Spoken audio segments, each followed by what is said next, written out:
Hey, what's good, everybody? You know what time it is. Your boy Jeffrey L. Boney here, host of Real Talk Junkies. Man, we're so excited to have you join us here on today. Make sure you share the link. We're live, of course, on the Forward Times Facebook and Instagram pages. Want to make sure you share with your friends, your family, your foes, whoever it is that's watching and that you are connected to. Make sure that they get a copy of this link so that they can participate in the dialogue. Of course, we look forward to seeing you in the chat and asking your questions and providing your feedback. We encourage you to do that. Again, make sure you share the link. We're always live every Wednesday, 12 noon Central Standard Time. Let's get into the conversation and the discussion. Of course, we got a lot of things going on here of late, a lot of discussion. I mean, some things have been dropping in the news that impact many of our American citizens here at the federal level. But of course, there's a lot of things happening at the state, federal, and the county and the local level that you need to, especially if you're African American, pay attention to in this country. And so today on Real Talk Junkies Live, we're going to discuss how the upcoming elections and the things that are happening in our country today are impacting African Americans and what you should be paying attention to, what you should be cognizant of, particularly here at the local, county, state level, but of course, federal as well. Joining me today is none other than my brother, Dr. Michael O. Adams. He is the director of the MPA program at Texas Southern University, the Barbara Jordan Mickey Leland School of Public Affairs. Come on in, Dr. Adams, and let's talk today. Let's give it up for Dr. Adams, y'all. All right.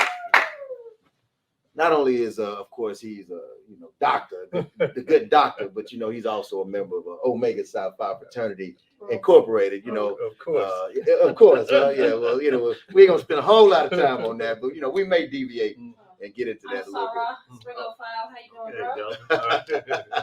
So listen, Doc, let's jump right into it.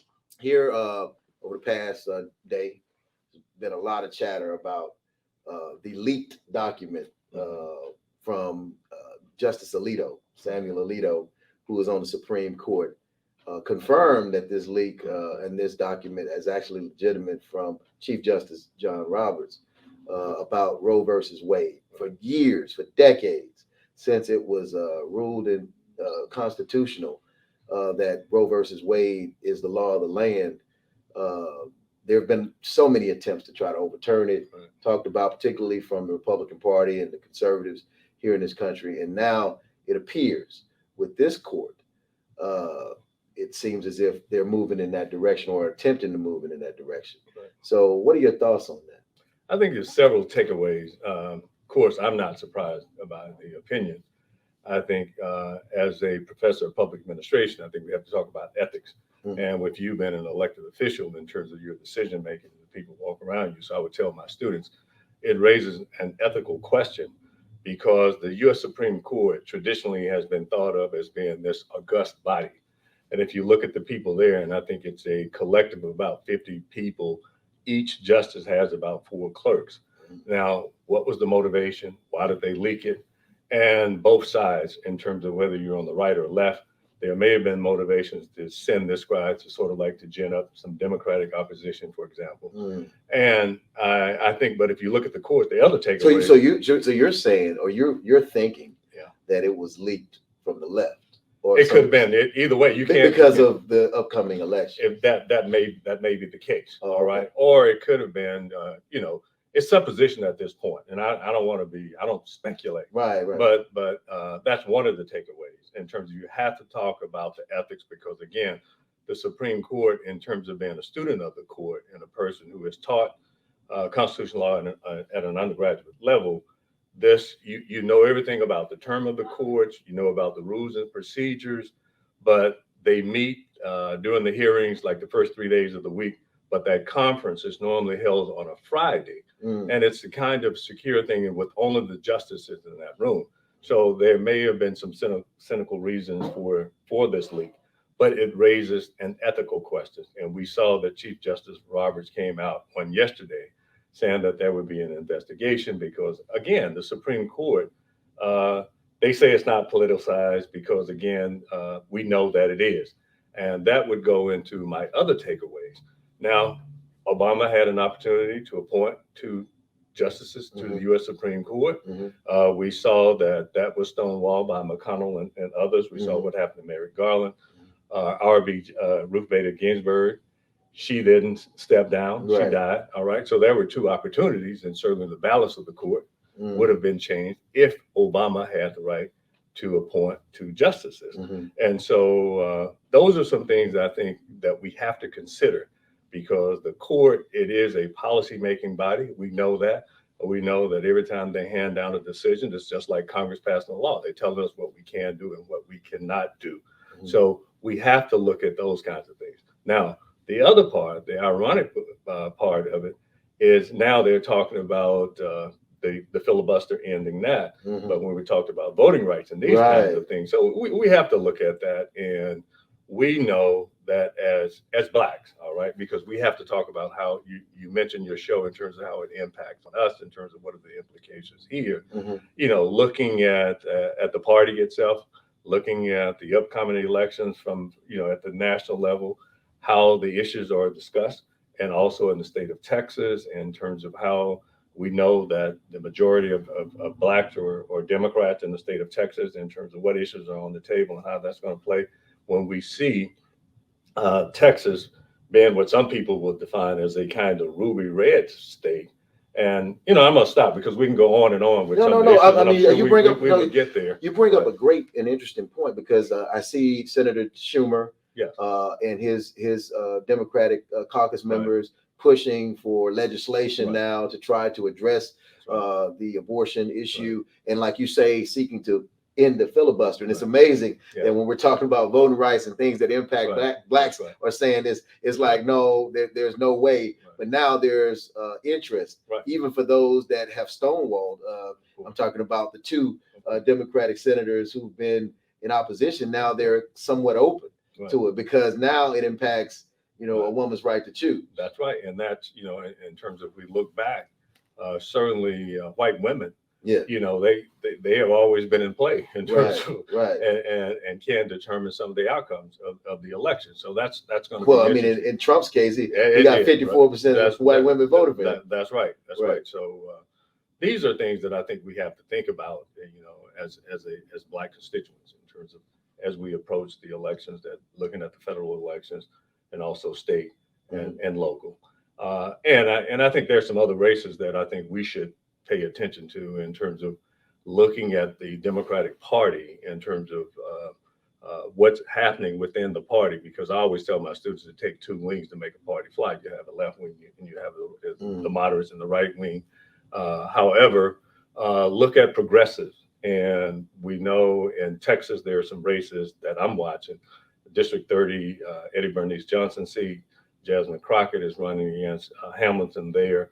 And so looking at how the outcomes of these elections and whether or not they will lend a voice to be vociferous and speak out on those issues that are progressives that impact on the lives of Black Americans. Mhm. Also, we see in South Texas, I think scenarios in Cuellar. And it's interesting there, going back to abortion, and Cuellar has been one of the most conservative Democrats. Mhm. And it's mixed feelings because the progressives are saying that this is a seat we have the chance to win it, but you have Nancy Pelosi and some of the centrists are saying that, hey, maybe we need to get behind Cuellar and make sure that we keep him as a kind of moderating voice. But reproductive issues will clearly play out as we approach the May 24th runoff in that particular Yeah, election. I'm There are just, things. and I want to talk, I guess, more high level. When you talk about Republican Democrats, that's going to play a major factor because African Americans were galvanized to help elect Joe Biden. Particularly, you had Kamala Of course. Harris as part of Yes. that being a major factor. But blacks feeling as if they had an opportunity to actually get something done Right. with Democrats in control. Right. And so now Democrats have control of the House, the Senate, Right. and the presidency, as they did under Obama Right. in his first two years. And there weren't a lot of things done under Obama Right. for African Americans that were on their list of things that were being championed from civil rights groups and other African Americans. But then you have now under Biden, you got several things: the George Floyd Act. Mhm. Right. You have the two voting rights bills. Right. And all of those things have been on the back burner. But when it comes to giving $32 billion to Ukraine and things like that, we see that there's no issue, no problem. Right. So are blacks, in your estimation and what you're saying, burned out coming into this midterm? Not necessarily. I'm not surprised in terms of, I've been in this business for a long time. And again, you have to understand in terms of how the party tends to try to moderate those things and they say, well, hey, we have to win, we have to go slow. But the fundamental issue beyond the economics in terms of impacting our community, and I can go down the list in terms of homeless and some of the other issues, but voting rights. And if we go back to 2013 and the Holder decision in terms of the gutting and the decimating of the 1965 Voting Rights Act with Section 5 in terms of pre-clearance, this is something that you have, if you were to rank order things, you have to put it at the top because as an elected official, you know that votes matter. And when you sit around the table at the council meetings in terms of how it impacts on your community, and just from knowing you, I know that it makes a difference to have you at that table, and as you articulate those issues, and your vote really matters, and it can impact on in terms of the hirings. And as a professor who teaches in a graduate program, I'm training my students to be members of staff, and to me, it makes a difference. Who's on the congressional staff, who's working in the White House, and these kinds of things. So we need to be at that table. We don't get there if we're not elected. All right. And sometimes in the appointed positions, we get support, but still sometimes there's nothing is given and we're supposed to simply just wait and bide our time without raising the fundamental questions. So if you're going to talk about reproductive rights, and we all have an interest in that as well, but I wasn't surprised or shocked about the decision. It's just that, hey, there are other issues that now if you're going to move to sort of like break the filibuster. Why didn't you do it and raise these questions when you talk about elections, things that are near and dear to our community? Absolutely. And so why is that as you see it? Well, it's again, and then we. I mean, I'm asking that because 93% of the votes when they're cast by African Americans go to Democrats. Right. And so there's a loyalty there, ever since John F. Kennedy. Of black support, because we used to be Republican. Well, we ran as Republicans, we served as Republicans, we voted as Republicans coming out of Reconstruction, primarily thanks to Abraham Lincoln and various other things during Reconstruction. And then, of course, the Klan hit, and then fast forward to Kennedy, he shifted the views of African Americans towards Democrats. And then the Southern Dixie, history, the Dixiecrats moved over to the Republican Party, and then you had Nixon come aboard, and the game changed from there. But I guess I'm bringing all that up because, we're loyal to the Democratic Party as a people. We vote overwhelmingly Democrat.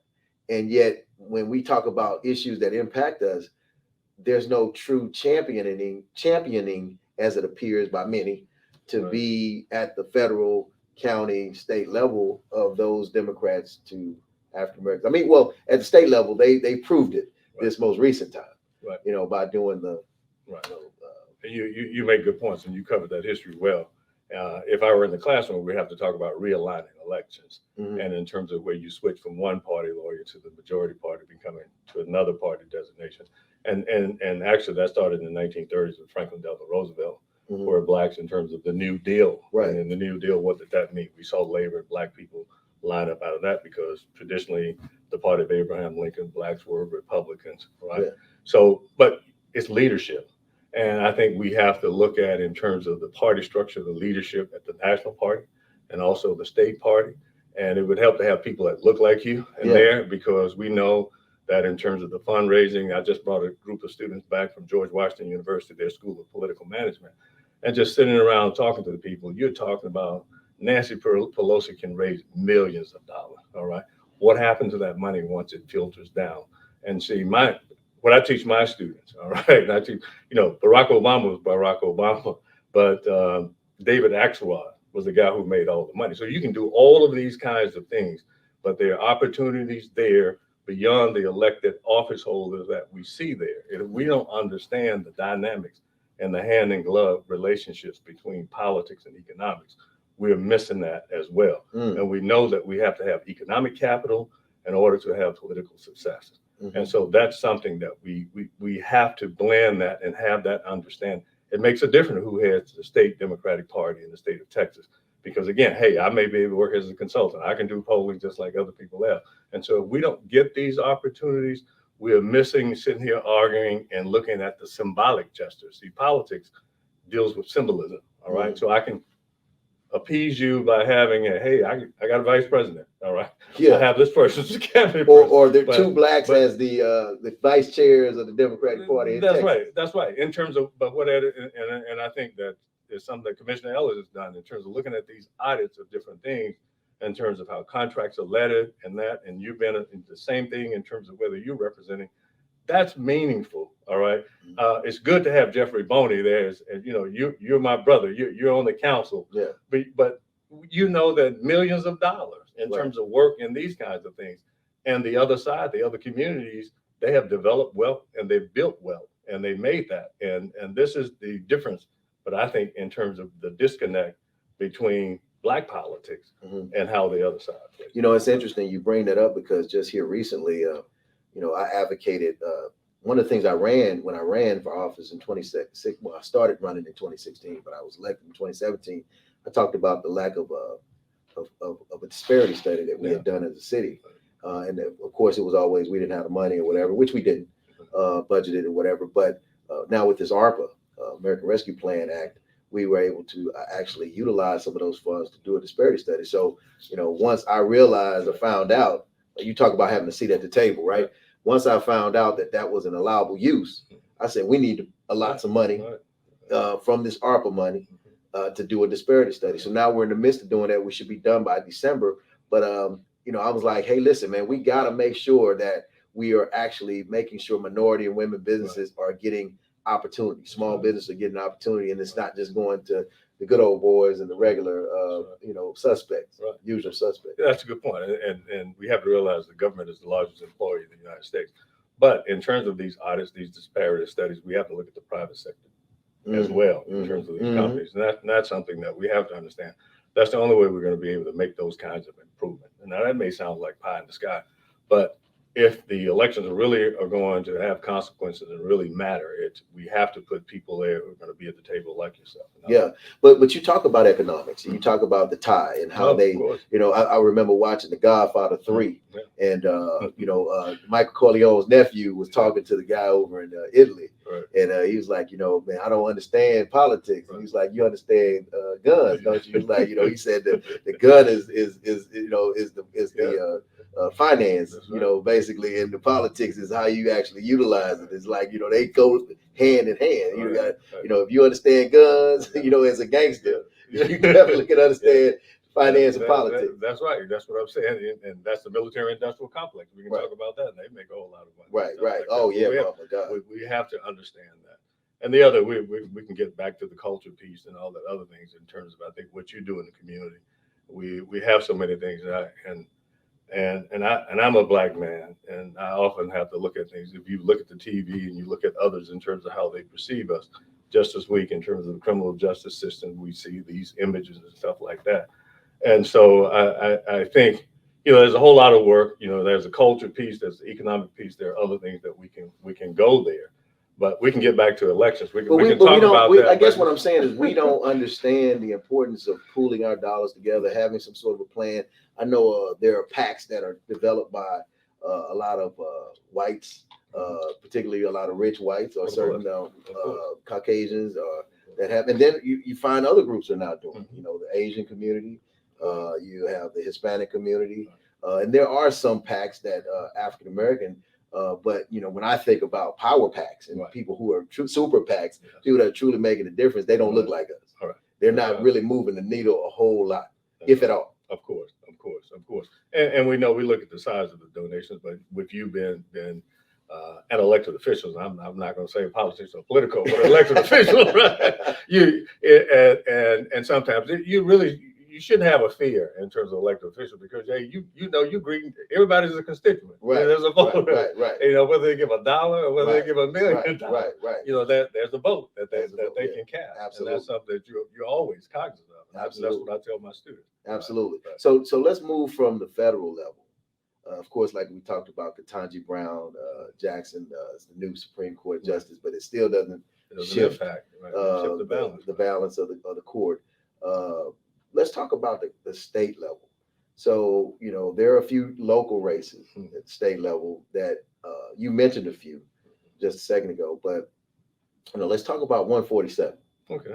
Of course, this interestingly was vacated early by Garnett Coleman, Representative Coleman, which many people have found odd and have raised eyebrows as to why he would leave early instead of just I mean, you've been in here this time. You knew that you were not going to continue on. So why did you put your name on the ballot? And allow this to happen. Right. So now you have people confused. Right. There's two elections practically back to back. There's a Right. special election to fill his vacated seat, and then there's the actual runoff election for the two candidates that are vying for that seat, which of course Danielle Best and Jolanda Jones. So what are your thoughts on that whole scenario? Well, first of all, again, I don't just do politics; I teach it too. So Garnett served for 31 years in the Texas State Senate, and certainly there were a lot of issues in terms of healthcare, and he did a very good job. All right. Now, in the initial runoff, he did not go on record of endorsing either one of the candidates, and so what happened? His retirement left a vacancy, and the governor was allowed to call a special election. And what the voters need to understand, in that special election, we have to look at the current configuration of House District 147 in terms of what that map looks like. And so in that special election, of course, the only two people, and I think I went on record as saying that you would have to have an ego problem if it were not Best or if it were not Jolanda Jones, because they're on the ballot on the 24th of May in terms of the runoff. All right. So that's what may be confusing, because when Representative Coleman retired, that left a vacancy. You have to understand that has to be someone in that office for constituent services and also to represent the voters of State House Representative District 147 between now and January until the new person is sworn in. So that's why we have this election on Saturday that is designated as a special election. But there are two other items on the ballot. We have two constitutional amendments. And again, going back to economics, you own property, I own property, so we have to be conscious in terms of our taxes. Right now, we're in the midst of what we call hyperinflation, and people are feeling the pinch, not only at the gas station, but no one in terms of higher taxes. And a tax is the price that we pay to live in a civilized society. I tell my students that all the time. If you want a fire department, you want all these services, you pay that.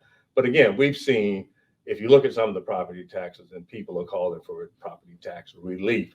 And so Prop 1 actually would address that issue of reducing or putting a limit on the school taxes. And then the Prop 2 is to increase the exemption from $25,000 to $40,000. So we know with the school district. In the school district. Yeah. So, we think those are going to pass. So the voters need to understand that too, and that there is something there on these special elections on Saturday beyond 147. And also there's a Houston Community College, I think District 2. We saw that Rhonda Skillen Jones, certainly her seat has been vacated. And so there's an election there in Houston as well. Some of the but I want to come back to 147. Okay. And you're a student of a teacher and a student of this, because you always learn. Of course, it's always something new to learn, right? But my question is about the 147. I mean, I understand that there's a special election, and I understand the why. But what I guess many don't understand the why about is why Representative Coleman would, if he knew he was going to retire, why keep his name or put his name on the ballot to run, just to resign, to have this special election, instead of just allowing whoever to run and make it an open seat? Okay, the only thing I know that there are personal reasons, and again, I don't know the answer to that, but I do know that State Representative Coleman did have some health issues, and I think that has been widely publicized. So I don't know if that factored in, but again, on the front end, you had a field of what, 7 people running, and he didn't come out and endorse anybody in that. And maybe he wanted to see the field winnow down to 2 candidates, and that's when he came out and he endorsed Yolanda Jones in this runoff in the special election as well against Danielle Best. So let's talk about those 2 candidates, if you could. I mean, as you said, Danielle Best has never, openly served in a seat or whatever, but she's got a lot of support. Congresswoman Sheila Jackson Lee is behind her, Gerald Womack and various other local engaged community leaders are supportive of her. And then, of course, you have Yolanda Jones, who former city councilwoman, former HISD trustee. So, I mean, how do you see that race shaping out on both elections? Yeah, we'll get into the individual personalities in a minute, but you have to I've looked at the numbers and from several media sources and also in the county, dismal low turnout in terms of the early vote. And I think countywide, out of more than 2 million voters, only 70,000 people voted. And looking at 147, you have to look at some of the major voting sites or what we call precinct, the boxes. And I think the highest may have been in Sunnyside, may have had 600 people. And then the Shrine of the Black Madonna was about 400 in terms of just early vote. And so this— You're talking about throughout the entire early vote? And throughout the entire early 600, 400. Yeah, yes, in-person votes, all right? And that's what I'm talking about. Yeah, in those, right? And so the mail-in ballots may be a factor there in terms of the Saturday's race, all right? And so getting to the candidates, you have to look at 2 candidates. One has a record, all right? To some people, she may have scar tissue, but to others, people may love her. And I'm talking about Yolanda Jones, who's been a very outspoken, and she's been a strong-willed person who has served on the Houston City Council. She's also served on the Houston Independent School District.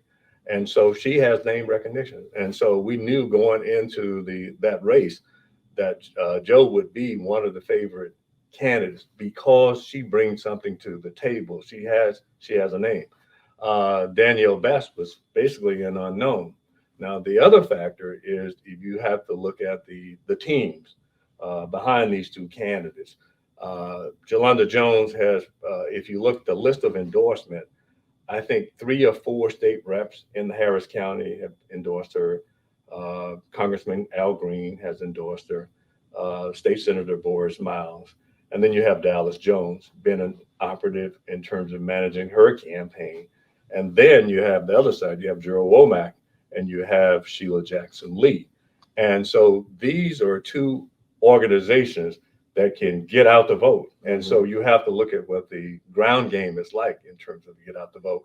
And with the low turnout, I'm a little concerned. It could go either way. Yeah, that's what I was saying. But always in runoff elections, scientifically, that's just a low turnout. But this is one of the lowest. It's almost like a student government race. Yeah, right. and going back to what you were saying, endorsements don't win races. That's right. That's right. It's the ground game. You never stop. You have your GOTV, right? Yeah, you got to get that vote out. And so, interestingly, to hear those numbers that 600 total votes, Sunnyside, for the entire early vote. That's right. That's deeply concerning. That's right. Like you say, it could go either way depending on who's getting the vote out. Right. And let me ask you this: now that we have the new voter law in place, it's clearly having an impact on minority communities and disabled communities. So, what are your thoughts, or what are you seeing? I think it's very restrictive, and certainly we have seen the Republicans take advantage of that, and we've seen court cases and people or criminal charges filed, and over the last 2 years, and I think we saw the young fellow who was voting at Texas Southern University was the last person in line, and then he was challenged. And so what has happened, Harris County has been used as the kind of poster child. And we have Chris Hollins, who served as the election person. That's another discussion in terms about the mayor's race. Yeah, I'm gonna get to that. That's on my radar. You want to get there as well. So they use all of these things to go there and to go into regular session, special session, and pass these draconian kinds of election reforms. that actually we know that they were targeting minority voters. Yeah, Right? yeah, yeah. So now let's move from the Yeah, state. missed the county, No, right? let's move from the state and let's go to the county. Let's start Okay. with Harris County. Okay.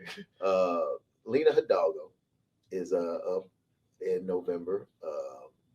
Youngest county judge, surprise candidate that shocked the world, if Right. you will. She was like the Cassius Clay Mhm. of the day in beating Ed Emmett, who was widely popular not Right. only amongst Republicans but Democrats and Right. blacks as well. And she beat him, but that was a called the Blue Wave. Yeah. You Right. had the 19 judges Of and course. the what do they call Black them? girl Black girl rock. magic and all that. But now things have seemingly changed at the county level in many ways. Right. There seems there's a lot of concern. There's increase in crime and the bond, the bail bond issue, and people being out committing these crimes, murdering cops and different other people. And then you have the contract, the $11 million contract that three of her staffers were indicted for, and a lot of other angst Right. that seemingly is has risen up against her. She has a challenger, Republican challenger, who's been endorsed by Mattress Mac, and of course you seemingly have. Like blood in the water. It's like Right. the sharks, and Right. the Republicans are like the county Republicans are like sharks, and there's Yeah, blood in the water. yeah. They see blood in the water. So Yeah, how do you see the county judge race faring, and how do you see Republicans doing in the November elections relative to taking back the county, Harris County? Okay, but and again, I'll turn that question. Let's list a couple of the good things, right? All right. So, All right. so we have to be academic a little bit. She has scar tissue. She's an incumbent. All right. Yeah. So she's been there. She's been a target, and you know about that, right? Yeah. There are a lot of people that know you before you became Right. councilman with Right. Jeffrey Boney, right? Right. But a lot of people say, "Oh, that's Jeffrey Yeah. Boney. Hey, my garbage didn't get picked up on time." My street right, needs right. So fixed. that's part of the territory, Right. right? But you're right, and I think on the other side, you have to look at the temporal circumstances, the time period that we've been in. We've been in a pandemic, all right, and there has to be leadership exerted, all right. And I think there was some leadership that came out of that county judge's office, regardless whether you're a Democrat or Republican. And I know that basically emergency management in terms of flood and these kinds of things, that's one of the priorities. All right. And you have to look at a kind of changing of the guard in terms of how you envision county government. Do you want the traditional road and bridge things where you build an island to God's island, or you get all the contractors, these kinds of things, Right. or you want to address some major issues? You want to talk about healthcare. You want to talk about these kinds of things, right? Mhm. So you get those kinds of dynamics in terms of an urban kind of county administration when you have Democrats in the majority, right? Mhm. Now back to the scar tissue. Yes, there's some things there, and I don't know the particular, all right. And again, I'm hesitant in terms of not a talking head, but as an analyst or something like that, you just don't jump to conclusions. Yeah. You know that, yeah, there were people around there. It doesn't read well in terms of when you read it, in terms of there are people who worked in your office and how that will impact her. But I know in the primary, she didn't have a problem in terms Right. of being the Democratic nominee. Right. Now, there were some other circumstances going back to when she was first elected. We had straight ticket voting, Yeah. all right? And that was easy as well. And so we also see the trending in Harris County. You mentioned blue, purplish, or however you want to define it. And I think that was clear in the last election.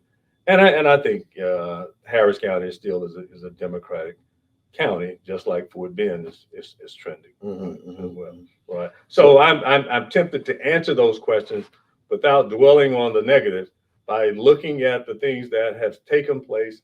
My life was fundamentally changed. I know yours were. You were one of the first person out there, and I followed and I tracked your story.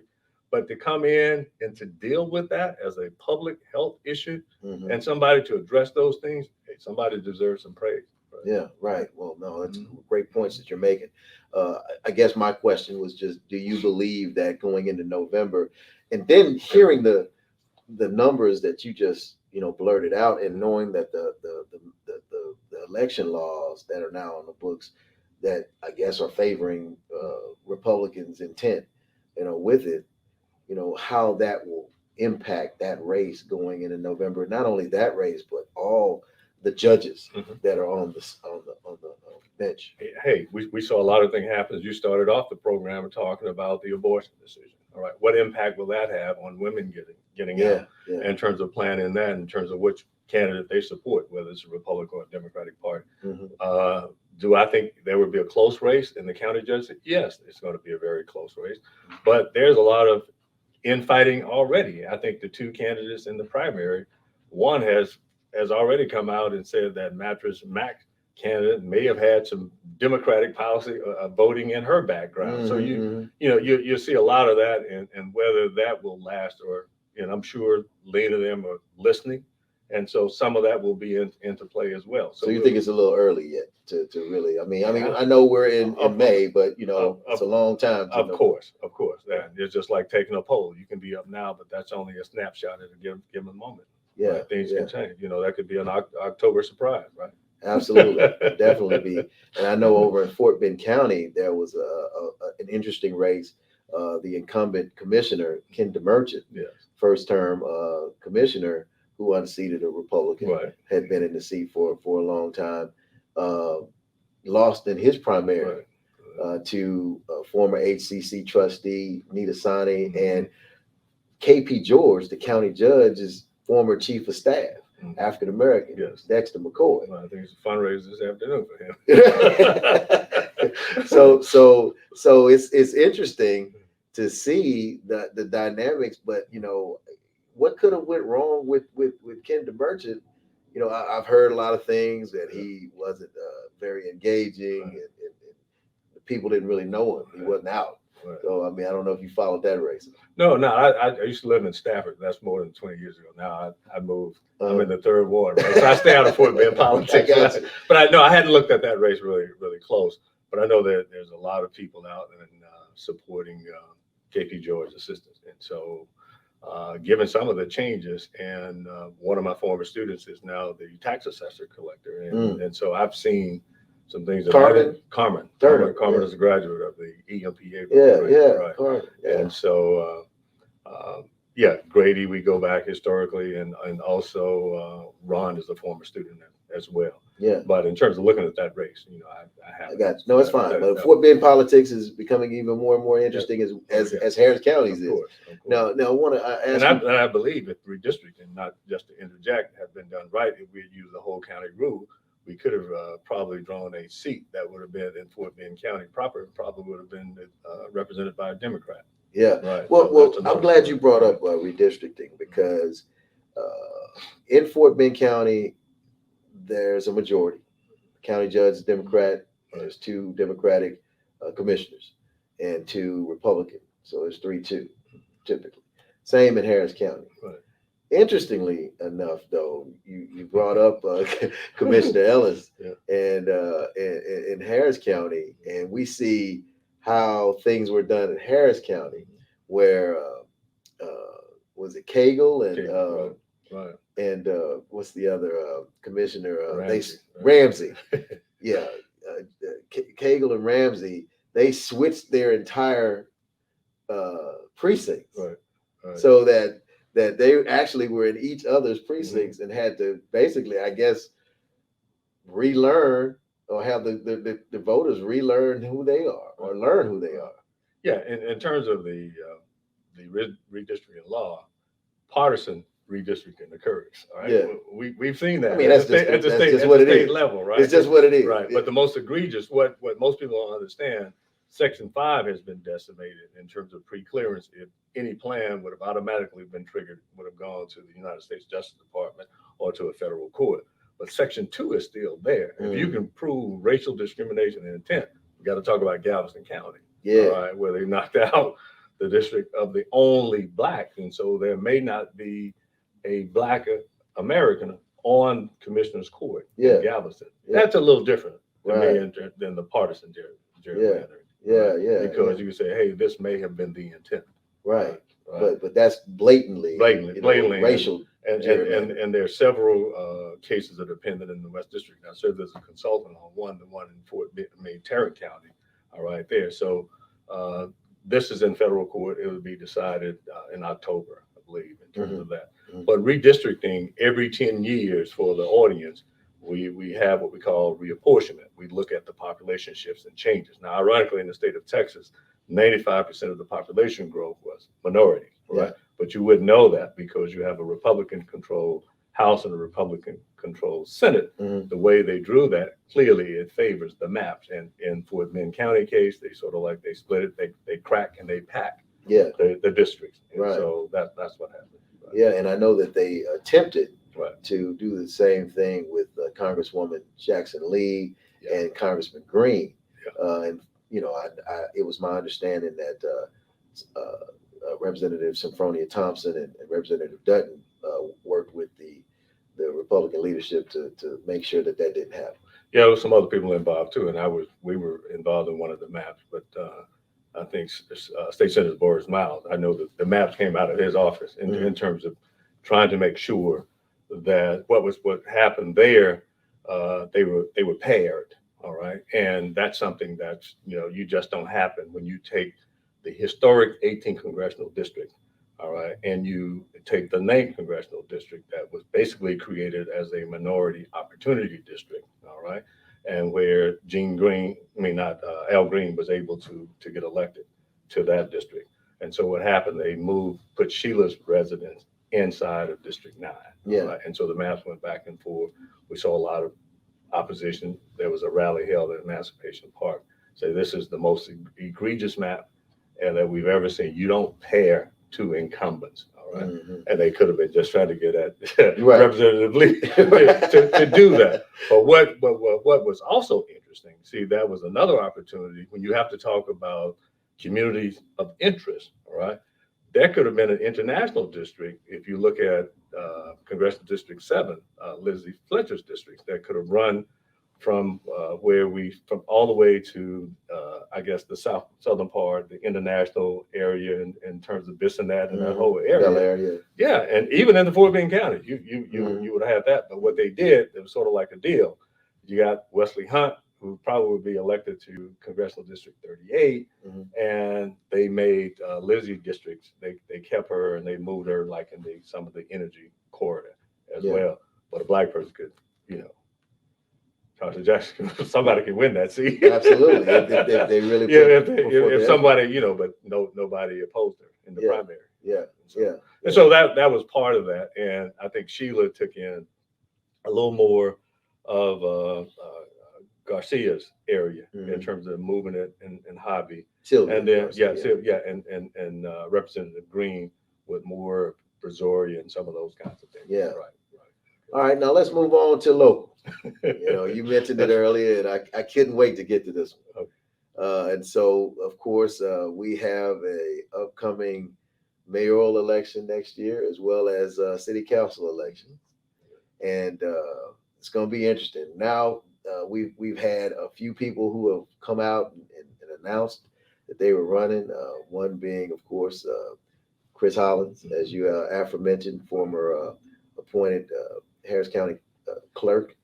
And then you had, Amanda Edwards, former councilwoman who ran for United States Senate. There's another young lady who announced she was a Marine, former Marine, military, African American. And then, of course, John Whitmire, current sitting state senator for Texas. And let me just get your thoughts on those before I go into them. Right. Okay. Well, first of all, there could be more people. All right. That's what I'm saying. I'm gonna get to that. We're still early. I hadn't looked at some of the council races. I hadn't seen who's announced there. Well, I know that for three at-large three, the gentleman that's with the Frontiers Club. Donnell. Donnell Jones, I think is right. Right. And another thing, redistricting has to occur too. So some of the maps may change in terms of the council districts. And you have the question. I think the Hispanics have already filed a suit, or they're talking about suing over that. But if just looking at the numbers, I think it's voter turnout in terms of impacting them, because clearly if they turned out, they could have the majority of the seats on council. But going back to the mayoral candidates, they announced one. Clearly, you have the incumbent state senator Whitmire, and I think he probably would have the upper hand in having the money. But money is not always a determinant factor in terms of who gets elected to mayor in the city of Houston. Right. And ask Busby that, right? Right, So right. he wasn't going to take a salary. Right. And normally for the black candidates, the aim is to make the runoff. Yeah. Right? You come in second, you make the runoff. Right. So Amanda is a formidable candidate, has been an at-large member of city council. All right. She also had a failed run for the Senate. U.S. Senate seat. All right. So she has name recognition, and she's been out there working. Chris Hollins came out before she did. Chris has not held elected office. He was appointed as the election administrator, and he did a yeoman's job in terms of, again, in the pandemic, making sure that everything was smooth, drive-through voting, and certainly Harris County, I think, became the model. So using all of that, and from Chris's standpoint, he became a very visible and a very articulate and a very able young candidate. So the test will be for him is in terms of the name recognition, in terms of how well he's really known throughout the county and other parts. And Amanda certainly again. So it's too early to say, because if other candidates get in, normally it's a wide open field. All right. And so for the African American candidate, the aim and the desire is to win. But if you make a runoff, normally after that, an African American can get elected. Now, we also have what I study is what we call racially correlated voting. And that's what I'm saying. The runoff is there. Even if John Whitmire was to come in first and had a black candidate there, and then blacks, we tend to coalesce and you get a black mayor. Yeah. Well, Robin Williams is the other individual, the former military veteran or the military veteran who formerly served. She's announced that she was running for mayor. But we talk about those that haven't been announced, and those have been talked about and rumored. I know Dwight Boykins, former candidate, former city council person's name has been mentioned. Gilbert Garcia, his name, because you're gonna have to have a Hispanic candidate. You got to have a Republican in there too, right? You got to have a Republican as well, So do you think Bill King is gonna throw his name back in the hat? That's a possibility. I don't have direct information, but Bill, he started his own party, all right, and certainly he has an active blog and stuff like that, and he's been more active here of late. Oh yeah, and then Michael Kubash. But and back to Bill, but I think Bill runs. He tried to run both ways, a little liberal and on the right on certain issues, and kind of centrist kind of candidate. And certainly, I think that would pull votes away from Whitmire. So you think he throws his name in the hat, just based off of? I mean, he's run the last several elections. Right. See, Jeffrey, I'm just a lowly teacher, man. I don't have a crystal ball, right? I thought, man. But if you were in Vegas and had to put your money on black or red, you can come out. Well, if you meet the qualifications, everybody can run. Right. But realistically, to run a formidable campaign, you have to look at the money to come in. So you have to have the fundraising, and you have to have the support. And you make the rounds in terms of the neighborhood associations, the community organizations, or you have the name recognition. But back to Whitmire, we have to look at his last race, and I think he had a challenger. I think she garnered almost 40% of the vote as a kind of environmentalist, kind of a progressive candidate. So does that raise some questions about how strong a campaign that he could feel and run, right? In terms of where he get his base from. So as you see it, or as you've heard, as a teacher and student, like I said, of the game, are you hearing any other names? African American, Hispanic, Asian, Republican, Democrat, male, female? I know that there's one person who's an attorney. He has not announced, but he approached, because I do polling, and so in terms of polls to see how people position. Dwight Boykins, I just assumed Dwight would be someone who could raise some money, and he could be a formidable or be a factor in a race, because again, you have to look at the black candidates in terms of that person you're jockeying for that position. And then there's going to be a conservative or a centrist kind of Anglo candidate. All right. And so beyond that, I haven't heard of any name. Right. Do you think that? But you give me the weekend. I do talk to people. After this show, yeah, share this link, everybody. Share this link and listen to this conversation, and then maybe just maybe folks will be like, you know what? Hey, I'm announcing the war. I'm gonna give Boney the exclusive over the forward time. That's right. I can make 3 or 4 calls. I know some people that they got some information. Well, there was also a name rumored, Dr. Laura Murillo, who's the president of the Houston Hispanic Chamber of Commerce. Her name was initially mentioned as well. Not sure if that would be something that would, because again, Amanda Edwards right now is the only female in the race. Right. Well, excuse me, there's 2, Robin Williams as well, but I'm just more so talking about name ID, things of that nature. Amanda Edwards, and so I'm thinking, African American women come out to vote pretty heavily, and her as an African American female candidate, does that give her the edge as African American candidate? You're talking about Amanda? Yeah. Yeah. Well, again, Amanda, she's been elected as an at-large council member. So again, she's been tried and tested there. She can draw. All right. So, however, in the U.S. Senate race, she's running against Ross West. She didn't have the kind of statewide name appeal. So certainly she will be a factor. And what I thought you were going in the direction, we will need a Hispanic, Adrian Garcia, like Ron. So you get somebody like that who will the Hispanic community feel and coalesce around. Yeah. So I mean, I know Gilbert Garcia, former Metro chair, yes, and whatnot.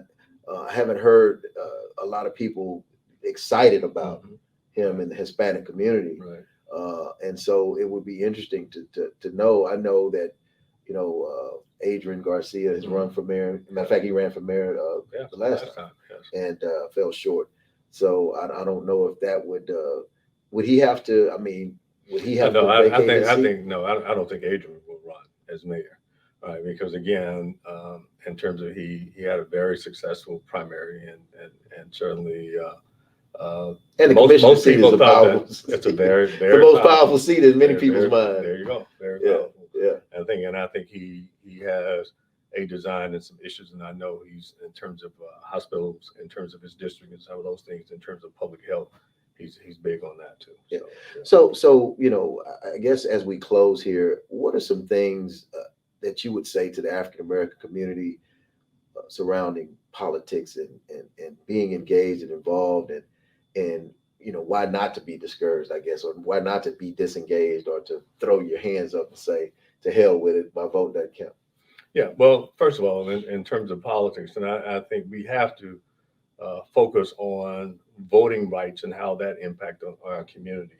And for those candidates that we do support, let's hold them accountable and make sure that they're going to address those issues in terms of how we have a kind of a regression, if you will, moving away from voting rights. But I think we should develop, and people talk about an agenda all the time, but if I, as an individual, I would have an agenda and I would look at those candidates and see how they dovetail, if they fit or address the interests of my agenda. And I think that there's something. And I think we have to understand what I said earlier in terms of the hand in glove relationship between economics and politics. And when we talk to these people in these forums and when we go in, we look at them in terms of who they bring in the room, who are the staffers, and these kinds of questions. And then I think we can get some idea in terms of whether or not they support us. So is it your belief that you should start your own group or be an individual or join a group, or is there certain organizations or groups that you would, I guess, recommend that the average Joe that's not currently engaged but wants to be, or maybe, this Lone Ranger, that's kind of, feeling like their voice is not being heard? Now, I say involvement and participation is there. Like you and I, we're members of a fraternity. But again, in terms of civic engagement and these kinds of things, it's just as important as the social outreach. And we have to get involved in these campaigns in terms of group behavior. We can galvanize and we can talk about groups, how we build the communities and bring others, Divine Nine, work together or whatever, and have these forums. and pool our money together, and as you say, a pack or something like that, and then they're going to come back and they're going to address us. And so, because they just can't write us off like we don't tribute, and then we have to understand that the least amongst us are the most important. We all have a past. We have those communities that we go to. You may be out in the lands, but when you come back, you're going to come back to the bottom in the tray or whatever it is, and those things matter. And if it weren't for George Floyd, we wouldn't have a lot of these things. We have to understand that and how we've seen a transformation, and that doesn't last forever. Yeah. But Dr. Michael Adams, everybody. I mean, this man is a wealth of knowledge. Not only is he a teacher, he's a student of the game, and he's teaching us all about some of these key informations from the federal, the state, the county, and the local level, man. I definitely want to make sure you're back on here, man. We appreciate your voice and your wisdom and for being on Real Talk Junkies today, man. Appreciate you. Thank you, brother. All right, y'all. That'll do it. We're going to get up out of here. Make sure you tune in. Share this link for everybody that may have missed it. But make sure you tune in next week, Wednesday, every Wednesday, Central Standard Time, 12 noon, here on the Forward Times Facebook and Instagram pages. We up out of here, y'all. Peace.